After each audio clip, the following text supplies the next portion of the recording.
For me, I mean, it's Toonami has always been there, and now that it's not, I need a hug. Aw. I've turned to It food. will be missed, and I still have the DVDs of the shows that they put out there. I mean, that's got a lot of them in my DVD collection, so I can still go back and reminisce about the good old days. With the terrible dubs and the bad Watch editing. some No, these bumpers DVDs are from uncut. Toonami Digital Arsenal. Oh, yes. Now that I have high speed, I should do that. And probably as for me, just like Toon Lord, but without the after the fourth look, I didn't stop watching because, I mean, even while they were doing the changes of Tom, I still watched it anyways. But I mean, after it was during that Saturday, I knew that it was going to be like the same old thing where they were playing the same stupid shows, and then all of a sudden I went on YouTube and I saw this video that I thought it was fan-made saying it was the end of Toonami, like rest in peace and all this ranting crap about swearing. It's like he looked like Thomas the effing railroad train or whatever, but I clicked on it, I watched it, and I was surprised because I could have thought they could have done better to try to make it better instead of like this 2 whole hour crap fest. But yeah, I could have thought it was just, I don't know, it was blech. Going out on Naruto filler and reruns. Oh yeah. How sad. And the thing was that mostly put the final nail in it was the lineup itself. The lineup was, there was no excuse for it. I mean, Ben 10, how the hell did you add that in there?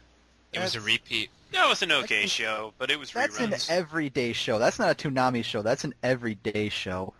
That's right, because they Toonami did show. play Which it they every still day. show it every day. Yeah. It's Ben 10, Alien Force, and it does well. No, the Alien Force is not for me. They X'd out gray matter. That was the end for me right there. Yeah. Once Well, they got Grey rid of Matter gray was matter, that was it. hacksaws, or however the internet kids say it. The only thing that's forgivable about the final airing of Toonami is at least it had Samurai Jack. Yes. Yeah.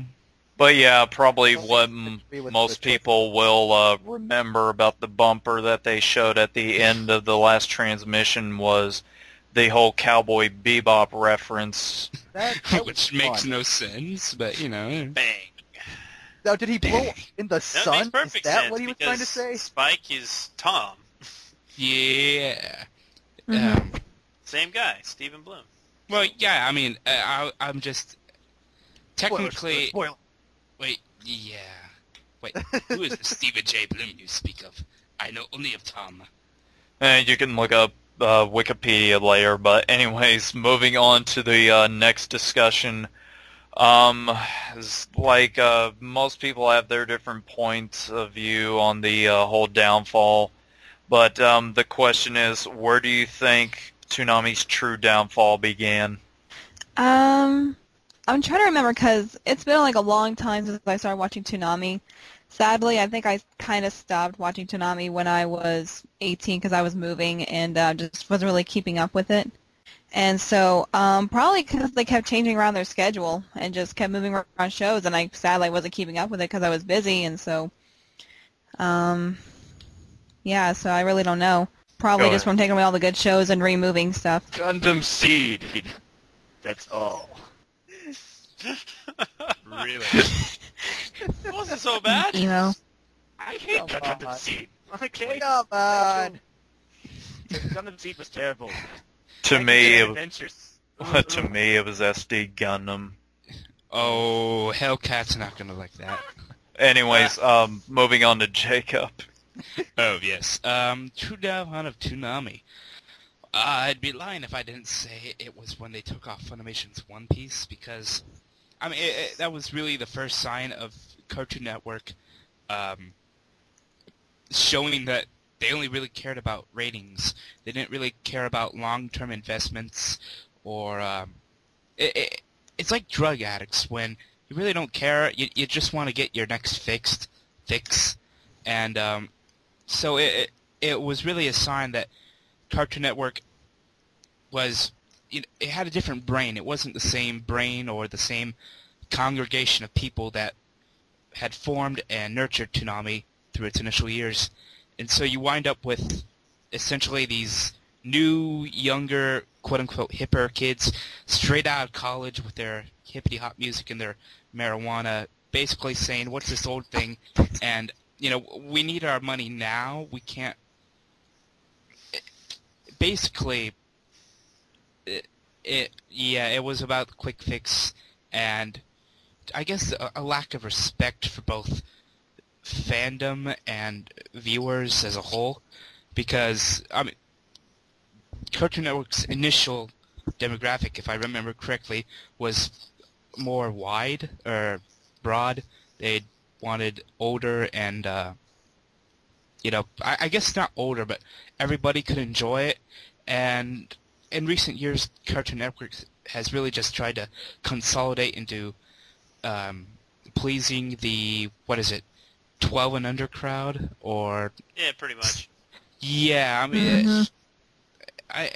they're kind of throwing away their more, I guess you could say, sophisticated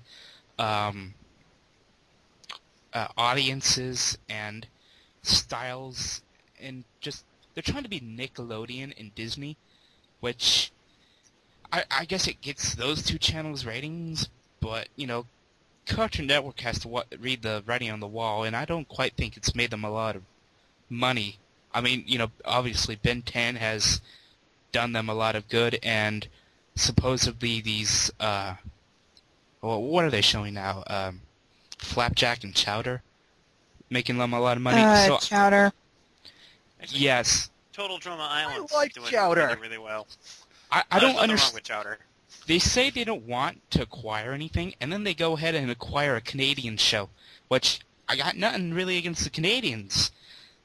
But I like Total Drama Island. why in God's name would you acquire Total Drama Island when you I could like just... Well, yeah, I personally show. haven't watched it. When But why that It's instead of now. more One Piece? Yeah, they kind of threw... they threw away, I guess, an already rebuilding and devoted fan base. If they wanted something more mature, they could have, just aired the show far more uncut, or heck, even, acquired... what are the cool kids watching these days? Gurren Lagann, or Code... Or heck, even a Gundam that could have marketed... It's really about their marketing that has just... they stopped putting money into it, and thus... yet nobody really cares, even with the promos they see on TV.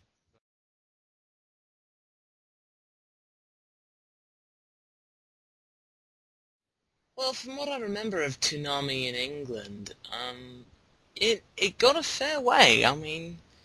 It had some popularity, and it was quite a substantial block on Cartoon Network.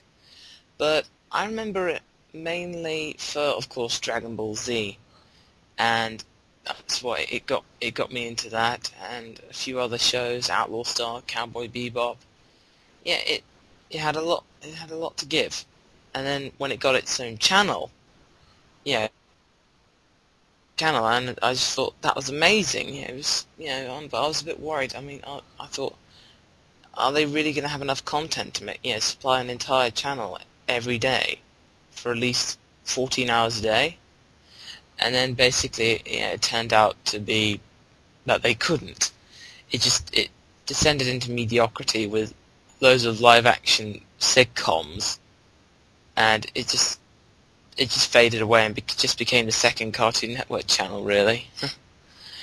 But it didn't have as much of a cultural impact in terms of cartoons that it did in the States, but it was noticeable. It was something to treasure. We got Dragon Ball Z out of it, and for that I'm grateful. So, here's to Toonami, and for all the years that it's supplied us with entertainment.